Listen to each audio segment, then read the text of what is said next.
Never be afraid to set boundaries with anyone, even those closest to you. Sometimes, the biggest journey is simply finding your way back to yourself. I used to think nothing could surprise me anymore, especially after growing up in a family that always prioritized everyone else's feelings over mine. But then came one fateful Sunday dinner that shattered that illusion. It made me realize, even when you think you've retreated far enough to protect yourself, they can still find a way to break through. That evening, we were all sitting around the dinner table as usual. The smell of roast meat and cornbread filled the air, silverware clinked gently, and the low hum of the TV played the evening news in the background. Everything seemed perfectly ordinary, until my mom set her spoon down, glanced at my dad, and then they both turned to me, as if they had just remembered something. "Oh, by the way," my mom said, her voice oddly casual, "Vanessa will be staying at your apartment for a while, okay? Just a few months." I thought I misheard. I turned to Vanessa, my younger sister, who was calmly chewing on a piece of chicken. She looked up and gave a little smile. "Yeah, you're barely home anyway. I just need a bed and some space to get back on my feet." No one asked me. Not a single person looked at me long enough to notice I was turning to stone right there at the table. I hadn't even opened my mouth before my dad chimed in, as if everything had been settled long ago. "Next week is a good time to move. Vanessa's already made a list of what she needs to bring. Besides, your place has that extra room." I pressed my lips together, a lump forming in my throat. It wasn't about the space. It wasn't that I hated my sister. It was the way they spoke about my life, as if I didn't exist. As if I were just a storage unit they could access anytime they liked. No need to knock, no need to ask. I gave a small nod, smiled faintly. No one noticed that I was already making plans.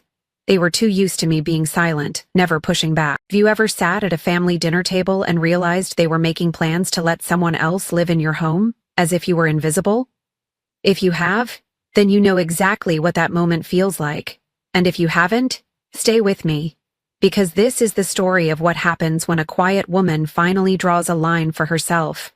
Late, perhaps, but better late than never.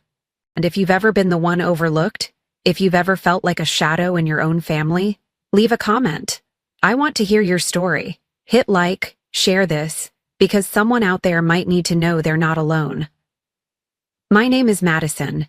I'm 32 years old, the middle child of 3 siblings, and for as long as I can remember, I've been the one no one has to worry about. Not because I was perfect, simply because I never caused trouble.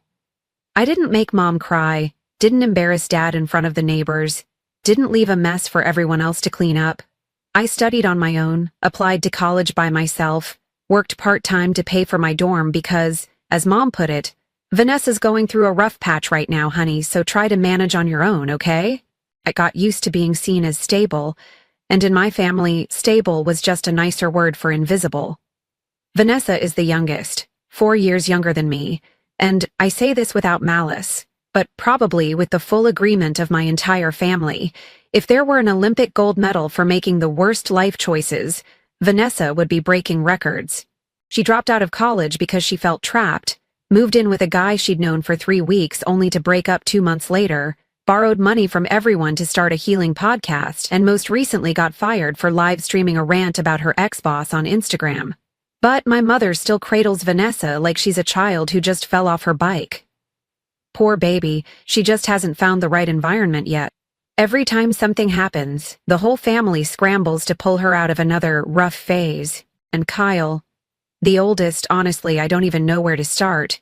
Kyle is the kind of guy who, at 35, still lives at home, uses the garage as his gaming cave and considers putting gas in mom's car a productive day.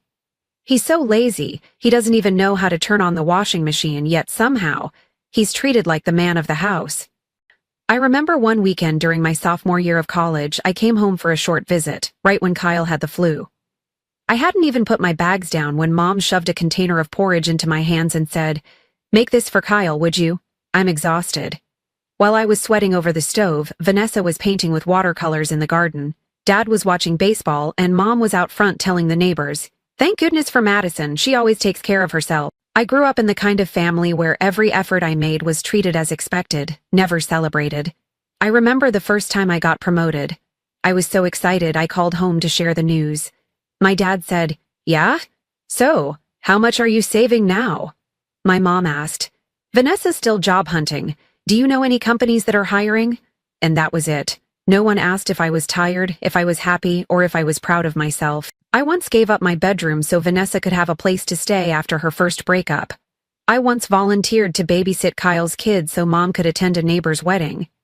I once spent 2 full days scrubbing and decorating the entire house for Thanksgiving, because if Madison's handling it, we know it'll get done. All of it happened without anyone asking if I had the time, or if I even agreed. I'm not a saint. I've had moments of frustration and anger, but whenever I said no, it was like I had shattered some sacred cosmic order. "What's wrong with you?" my mom would ask. "Is something going on at work?" my dad would prod. Kyle would scoff with that condescending laugh. Vanessa would fake tears. So, I learned to smile, softly, step back, get it done. And slowly, I became a shadow of myself inside my own family. When I finally scraped together enough money to buy a small condo in Mission Hills, San Diego, it wasn't just a property. It was a milestone. The first territory in my entire life I could truly call mine. No one could touch it. No one could make decisions for me there. I thought that would be enough. That if I kept my distance, lived independently, never relied on them, they'd leave me alone. But I was wrong. They didn't just cross boundaries. They just didn't see them. They treated that condo like it belonged to the family and assumed I would share it whether I agreed or not. And that night at dinner, when they casually announced Vanessa would be staying at my place for a while, I realized something. If I didn't act now, they would keep repeating this, over and over again. I'm not 22 anymore, and I refuse to live as a shadow one moment longer. I remember exactly how it felt the morning after that fateful dinner, waking up to sunlight filtering through the curtains, coffee in hand, and a slow-burning anger lodged somewhere deep in my chest. My apartment was still as quiet as ever, but the quiet no longer felt like peace. It was the stillness before a storm, and I was done pretending the sky was still blue. I looked around the small space I had built over the past 7 years. A 1-bedroom condo in Mission Hills, San Diego. Not luxurious by any means, but it was a journey. I had started from nothing, working long hours, taking on freelance projects, saving every penny just to afford the down payment. Every lamp, every book on the shelf, every tile in the kitchen, I picked them, I chose them. And with just one sentence, "Vanessa will be staying for a while." They wanted to make it no longer mine. To my parents, the apartment was just a place to stay. But to me, it was the first thing I'd ever had that no one else touched. It was the proof that I could stand on my own without loans, without help, without needing permission. And now, they wanted to hand it to someone else, because I'd gotten too used to sacrificing. I tried to stay calm in the days that followed. At Wednesday lunch, Mom called over video, munching on a salad while sharing that Vanessa was under a lot of stress, homeless, low on cash, while my room was just sitting there. She added with that loaded tone of hers, "You're barely home anyway, always working. It's such a waste for a 1-bedroom to sit empty, and sisters should support each other in tough times, right?" I smiled softly. "Sure, Mom, I'll think about it." But in my mind, red warning lights were flashing. There was nothing to think about. They'd already made the decision. That afternoon, Vanessa texted me. No pretense, no small talk, just straight to the point. "I only need a few months, then I'll move out." "You don't mind, right?" No, I didn't just mind. I was furious. Furious at how they always assumed I didn't feel hurt. Furious at how my sister thought she could just walk into my life like a guest of honor without even asking, "How do you feel about this?" I don't know why in this family, every time I say no, it's taken as a lack of love, as if boundaries mean selfishness. But I was too exhausted to keep playing the role of the strong sister, the one everyone leans on but no one ever really looks at. 3 days later, Dad called. "I think you should be a bit more flexible," he said. "Our family doesn't have much. You're the most successful one, and you live alone. Help your sister get through this rough patch. Once Vanessa's back on her feet, she'll move out." Then he ended with the sentence I'd heard my whole life. "It's not that big a deal. You've never complained before." Because I never complained, they assumed I agreed. That's when I started to realize, this wasn't just some minor disagreement. This was an exact replica of dozens of times before, when I was pushed aside, expected to yield, treated as the unnecessary piece in decisions about my own life. No one believed I had a right to choose. They made plans, decided things, and only when everything was already arranged would they inform me, like a late-stage radio announcement. Not to ask for permission, but to give me time to get ready. But I wasn't a freshman anymore, begging Mom for $50 to buy textbooks. I was a grown woman with a full-time job, paying my own bills, living by rules I'd built for myself. And now, they were trying to rip those rules apart, as if I'd never existed at all. I didn't react. I didn't argue. I stayed silent, but not out of resignation this time. This time, I was preparing. Vanessa sent the next message 3 days later. I think you should toss out that old couch of yours. It's super dated. I'm thinking of ordering something more modern, brighter, with a more feminine vibe. My heart thumped as I read it, not from sadness, but because part of me laughed. My couch, in my apartment, and now my sister was treating it like a communal item she had the authority to discard. She didn't just want to crash at my place, she wanted to redesign it, with her erratic taste no less, like it was her personal canvas. I stared at that message, and in that moment I knew. This wasn't about cohabitation anymore. This was an invasion, a soft takeover wrapped in the polite packaging of family. As to be the girl who couldn't say no to anyone. But I couldn't live like that anymore. Because if I didn't speak up this time, there would be nothing left in my life that was truly mine. I didn't respond to Vanessa's text. I didn't return my mother's missed calls. I didn't show up for the next family dinner they invited me to. I needed space. I needed to think. And truthfully, I was seriously weighing how to protect my home when the intruder wore my last. I thought they would interpret my silence as refusal. But apparently I had overestimated how much they respected me. A week later, while I was working from my usual cafe near the office, my mom called. Her voice sounded almost cheerful. Your dad and I talked. This weekend works best to move Vanessa's things. Your cousin has a pickup truck. Your dad already asked to borrow it. Saturday morning should do it. I set my latte down. My hand trembled slightly. There wasn't a single question in her voice. No hint that this was a discussion. It was an order. A decision made and stamped by the family council. A council I clearly didn't belong to. I swallowed hard, trying to keep my tone calm. I'll have to check my lease. The building might not allow long-term guests without registration. Just say. It's a friend staying over.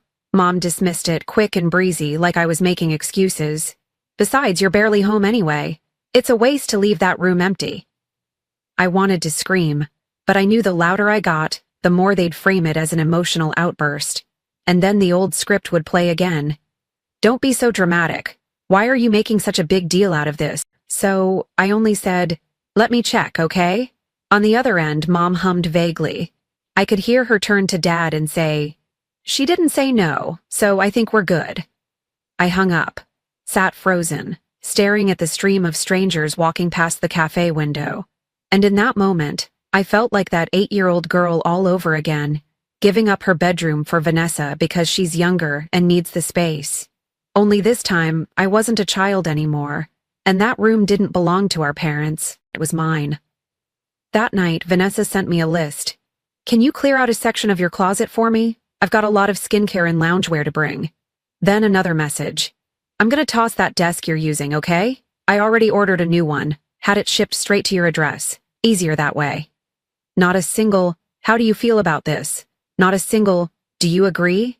She was acting like I was the short-term tenant in my own home and she was the new manager of the entire operation. I opened her email, titled, For Temporary Stay, 3-6 months, with an itemized list like it was an Airbnb proposal.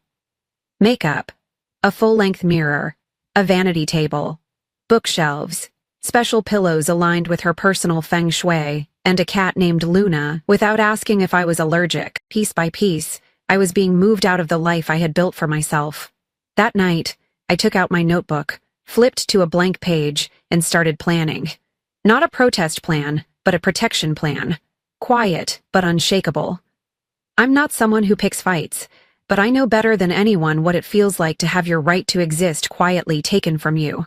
And this time, I wasn't going to let them do it again. I wouldn't stop them with arguments.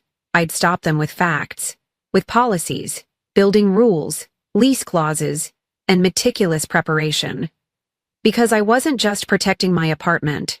I was protecting my right to exist within a family that constantly forgot I had feelings too, that I had boundaries, and that I had the right to say no. I knew that as long as I stayed quiet, they'd assume I was okay with everything. And that's exactly what happened. The next day, my mom sent me a photo of a pastel pink vanity and casually asked, "Thinking of ordering this one for Vanessa, okay? Super cute. Would look great in your apartment." I texted back one word, "Sure." By now they were fully in action mode. Vanessa kept sending shopping links, throw pillows, bed sheets, an essential oil diffuser. Dad called asking for my building's exact address and gate code. Mom ordered an Uber to test how long it takes from the bus station to your place. I started getting delivery notifications from Amazon, Target, Wayfair, all addressed to my home. I didn't stop anything, but inside I was getting ready. That evening, I sat quietly in the apartment, looking at every familiar corner they were planning to replace with someone else's tastes. I didn't cry. I had no tears left for this feeling. I just felt cold. Cold and strangely clear-headed. I opened my laptop and logged onto the building management's website. Since I was the primary leaseholder, I had access to the full list of policies. A small line, barely noticeable but packed with power, appeared on the screen. No long-term guests, over 14 consecutive days without an approved sublease and formal authorization from management. I took a screenshot, saved it. Then I drafted an email. "Hello, my name is Madison Lee, current tenant of Unit 3. See, I'd like to confirm the policy regarding long-term guests and the process for subleasing if necessary.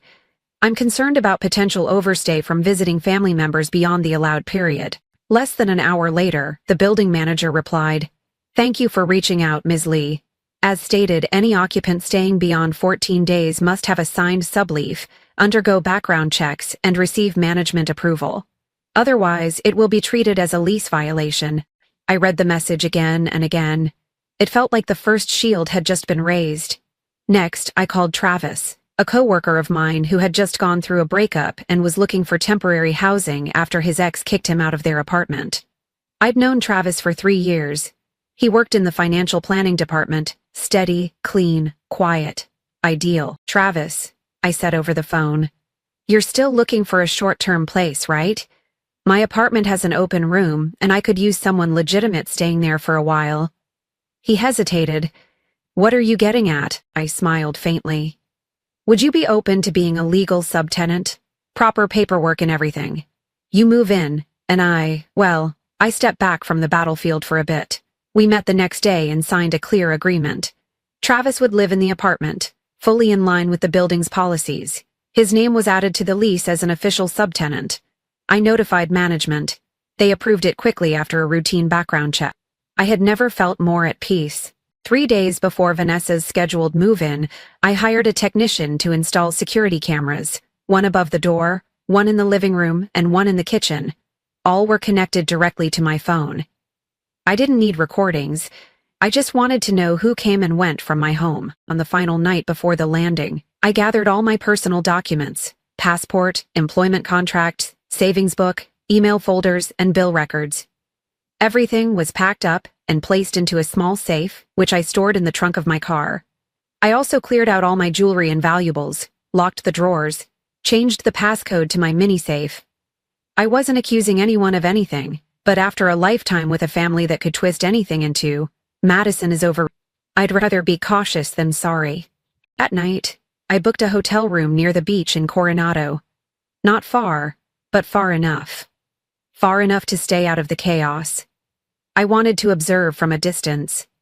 I wanted to watch, clearly, calmly, how they would react when they realized they no longer had full control. Early that morning, I received a text from Vanessa. Arriving around 9:30, I am make sure the hallway's clear so it's easy to carry stuff in. Don't lock the door, Kay. Love you. I didn't reply. I was sipping my coffee, sitting by the third-floor window, watching the waves crash against the Coronado shore. At 9:32 a.m., my phone buzzed with a motion alert from the door camera. A pickup truck had pulled up. My dad stepped out first, checking the elevator. Vanessa followed, wearing leggings and a hoodie, clutching a pastel-colored body pillow. My mom held a potted plant, They rang the doorbell, knocked, called, no one answered. Seconds later, the door opened, and in their eyes a complete stranger stood before them. "Hello," Travis said, polite but firm. "I'm the legal tenant. No one else is currently permitted to stay in this apartment." My father frowned. "Who are you?" "Travis Palmer, subtenant. Here's the lease, written approval from building management, and the list of authorized residents." My mother stammered. "We're family." "I'm sorry," Travis replied, "but per building policy, no one not listed on the lease is allowed inside the unit for more than 24 hours. You're welcome to contact the primary tenant if needed." He closed the door, courteously, firmly. I watched everything through the camera feed. From my beachside hotel, I leaned back in the chair, my heart pounding. I hadn't yelled, I hadn't argued. I'd simply built a wall, using policy, preparation, and the one thing I had forgotten I possessed, the right to decide. I had never felt so clear. I sat in that small beachfront hotel room, my phone screen still streaming the live feed from the apartment's door camera.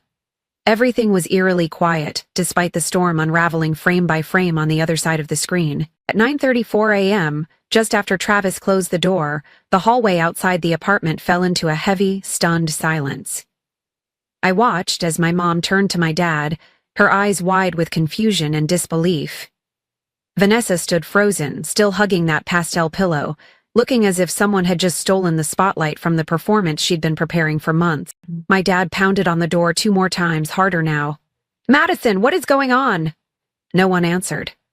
He looked straight into the camera. I saw his eyes, and I knew. He understood. This wasn't a mistake. This wasn't a miscommunication. This was a choice. Hadn't argued. I hadn't cried. I hadn't begged or backed down like I had so many times before. This time, I simply stood up, quietly but unshakably. Travis inside stuck to the plan. He called building security just as we'd agreed in advance. It wasn't long before a security officer arrived. Through the camera, I could hear the conversation clearly. "You're confirming you're the registered subtenant?" "Yes. Here's the lease and management approval." "And them?" "They're not on any approved guest or resident list." The security officer turned to my family. "I'm sorry, but per building policy, without the primary tenant's consent, or being on the authorized list, you are not permitted to access the unit." My mother started speaking quickly, her voice rising with anger. "This is my daughter's apartment. She lives alone. There's no one else there. We're family." "Family doesn't override the lease, ma'am," the officer interrupted, gently but firmly. "If you do not leave, we'll be required to proceed with security protocol." I didn't hear Vanessa say anything. She just stood there, eyes wide, lips pressed tightly together. A part of me, the old, soft part, wanted to run back, hug her, whisper, "It's okay, it's just a misunderstanding." But another part of me, the one I spent over 30 years trying to recover, kept me in that chair. And I knew this was right. At 10:10 a.m., the pickup truck pulled away from the apartment complex. A pastel body pillow had been left behind on the sidewalk, probably dropped in the scramble. I saw it through the camera. So small, like a tiny, leftover artifact from a war fought in silence. I turned off my phone. I didn't cry. I felt empty, but it was the kind of emptiness that comes after a space has been cleaned. Not triumphant, not guilty, just a quiet awareness that I had finally stepped through a threshold I'd spent my whole life afraid to face. That afternoon, I walked along the Coronado Beach. The sun was dipping low and the wind whipped across my face, and slowly, everything inside me began to settle, like sand smoothing out after a crashing wave. I got a message from Travis. "They've left. No further trouble. I'll take good care of the apartment, and, are you okay?" I replied simply, "Okay, more than ever." A few hours later, I reopened Facebook, only to find a flood of unread messages waiting for me. Aunt Carol, Uncle Ben, even friends of my mother, people who normally never spoke to me, now chiming in with outrage. "Madison, how could you be so heartless?" "Heard you kicked Vanessa out? Unbelievable. No matter what happens, family is still family." I didn't respond. I didn't need to. Because here's what they didn't understand. Love doesn't mean sacrificing yourself until there's nothing left to give. Only one message made me pause. From Ethan, my cousin, Aunt Carol's son, one of the few in the family who ever saw me as a real person. Hey, I don't know what happened exactly, but this is the first time I've seen my parents so shaken. Respect, 'cause I looked at his message and smiled, faintly. Sometimes, just one person understanding you is enough. That night I returned to the apartment to take over Travis's night shift. Everything was just as I left it. My pillow still sat on that old, tacky couch I'd never felt the need to replace. I lay down, took a deep breath, and for the first time in a very long time I felt this was truly home. Not because no one else was here, but because I knew no one else could decide what happened here anymore. Except me. The next morning, as I was making coffee in the kitchen, my phone rang. It was my dad. I hadn't planned to answer, but something in me said, "Face it." I picked up. "Madison," he said, sharp from the start. No hello, not even a "how are you." "I don't understand what's going on. Who was that man in the apartment? A complete stranger. You let a man into your home and didn't tell the family?" I took a deep breath. "Travis isn't a stranger. He's my friend, and he's a legal tenant, fully approved under the building's lease agreement." My father practically shouted, "That apartment is yours. How could you let someone else in without telling us, without informing the family?" "This is betrayal, Madison. Betrayal." I froze. Not, "Are you okay?" Not, "What happened that made you do this?" Just betrayal. They didn't see that I was protecting myself. They only saw that I was no longer obedient. I hung up. Less than 10 minutes later, my mom called. The text came through just as I was standing in the kitchen, coffee cup trembling slightly in my hand. "How could you do this to your sister? Vanessa has no one but you, Madison. How can you be so heartless? She lost her job, got kicked out, and you give a stranger a place in your home instead of your own sister? We're beyond disappointed." I set the phone down on the table. My coffee went cold. My fingers were icy. I had expected pushback, but I hadn't expected them to turn so sharply, so completely. After years of silence, compliance, enduring everything quietly, now that I'd drawn a boundary, I had instantly become the villain. And then came Vanessa. She called me, but I didn't pick up. She left a voice message nearly 2 minutes long. Her voice broke from the very first sentence. "You really did this? I thought you were okay with it. Mom and Dad said you didn't object. I made all the preparations. I thought this was my chance to start over. Why would you choose some random guy over your own sister? You know I have nowhere else to go, no money." The logical conclusion I had been unable to untangle, I told myself then. I sat and listened to the entire message, then turned it off. I didn't reply. I stepped out onto the balcony. The San Diego wind whipped past me. My apartment was still intact. Travis was in the other room, quietly present. No yelling, no one rifling through drawers, no one replacing my things with some feminine vibe they picked for me. And I realized, for the first time in my life, I didn't feel guilty for protecting what was mine. They were angry, they lashed out, but I was still here, calm, solid as bedrock in the middle of the tide. Because I knew, their fury didn't come from something I did wrong. It came from the fact that I was no longer easy to control.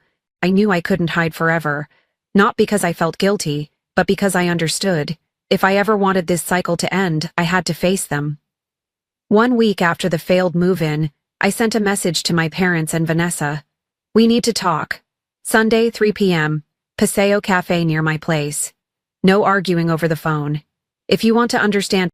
I didn't respond. That day, the sky was overcast. I arrived early and chose a table inside, ordering an iced espresso. With my hand resting lightly on the table, I took a deep breath. Not from fear, but because I had been preparing for this moment for a long time. At 3:03 p.m. they walked in, all 3 of them. Dad, Mom, and Vanessa. They looked disoriented, not angry like in their messages, just lost. As if they'd built a massive wall, only to realize the one person no longer standing behind it was me. "What do you want to say?" Mom spoke first, placing her hand on her purse, her eyes skimming just shy of mine. I set my coffee down. "I'm going to speak very clearly. No yelling, no insult, just honesty. I looked at each of them. For the first time in my life, I didn't feel like a 10-year-old child on trial in a family courtroom. I was me, an adult, with boundaries, with the right to speak. Apartment is mine, legally. I lease it. I pay for it. No one, not even you, gets to decide who lives there except me. Dad grimaced. Madison, you... I raised my hand, gently but firmly. I'm not finished. I turned to Vanessa. She was looking down, fidgeting with her fingers. You didn't ask. You acted like it was already settled. You sent over packages, ordered furniture, made plans to redesign my space, and not once did you ask how I felt about any of it. Vanessa opened her mouth. I thought you were okay with it. Mom and Dad said you'd be fine. I interrupted, steadying my voice. You didn't think. You chose to believe the version that was easiest to hear, because you're used to being allowed to. My mom sighed, as if my composure offended her. We're family, Madison. How can you be so cold? I looked straight at her. I'm not cold. I'm clear. My whole life I've been called the strong older sister, expected to give in, to endure. No one asked if I was tired, if I was hurt. You all got used to my silence and used it as an excuse to pile more weight on me. Dad shook his head. You're being dramatic. No, I'm being truthful. I leaned back slightly, my voice lowering, not as a threat, but to mark the end. From now on, any decision that involves me, my time, my space, my property, or even my presence, requires clear consent. No assumptions, no reading between the lines, no I thought she'd be okay. Without that, I will treat it as a violation, and I will respond accordingly, legally and decisively. No one said anything. None of them were used to me having boundaries. Vanessa looked at me. For the first time, there was no resistance, no anger, just something that looked like regret. I'm sorry, she said, her voice barely above a whisper. I really thought you wouldn't mind. I'm used to people just being okay with it. I nodded. And now you know, I'm a person too. I need space. I need respect. My parents exchanged a look, then looked at me. They didn't add anything. Maybe they didn't fully understand. But at the very least, they knew. I wasn't stepping back into my old role. Not anymore. We left the cafe in silence. No hugs, no explosions, just a quiet shift from a habit of control to a new kind of reality. I know this much clearly, directly, and I don't regret it. Vanessa didn't move in. I think it's important to say that, not as a victory, but as a quiet relief. She found a small studio apartment about 20 minutes away, not fancy, not new, but hers. For the first time in her life, Vanessa was living without depending on anyone. Mom mentioned it in a brief call. Her voice carried no accusation anymore, just exhaustion. She's trying. Seeing a therapist weekly. Submitting job applications on her own. I didn't ask for more. Our relationship didn't magically heal after that coffee shop meeting. There was no cinematic ending, no tearful embrace to undo decades of invisibility. But something had undeniably shifted. They started to pause, before speaking, before deciding, before assigning me the same old role. That Christmas, for the first time, I wasn't automatically handed the responsibility of cooking dinner, not because they didn't need it, but because my mom called and asked, "What would you like to bring this year?" A small question, but it nearly made me cry. I chose pumpkin pie and kale salad, two dishes I liked making, not ones the family needed me to make. When I walked into the house, no one pointed me toward the kitchen. No one handed me a to-do list. My dad nodded in greeting. Vanessa gave me a soft smile, and my mom said, "Thank you for coming." My apartment is still the same old apartment, but it's no longer the place I ran to after every time I was invaded. Now it's truly home. I bought new curtains, finally printed and hung a few photos I'd always hesitated to frame. The tacky old sofa is still there, and I love it more each day. Because it's mine. No one else picked it out for me. Travis moved out after 2 months. When he left a handwritten note by the stove. "Thank you for letting me stay here, and for letting yourself stay here. Keep the apartment, but more importantly, keep your voice." I kept that note, framed it, placed it on my desk. I used to think strength meant sacrifice, endurance, being the bigger person. But now I understand, real strength is knowing how to say no. It's not waiting for others to understand before giving yourself permission to feel safe. It's refusing to play the supporting role in someone else's story, even when they call it family. When I walk through my apartment door each evening, I know this. I no longer have to lock myself away just to keep the peace. I just have to live in alignment with what I know is fair. And if you've made it this far, maybe you've done something similar. Or maybe you're standing right on the edge, unsure if you can draw that line. Just remember this. If you say no, they might resent you for a while. But if you don't, you'll resent yourself forever.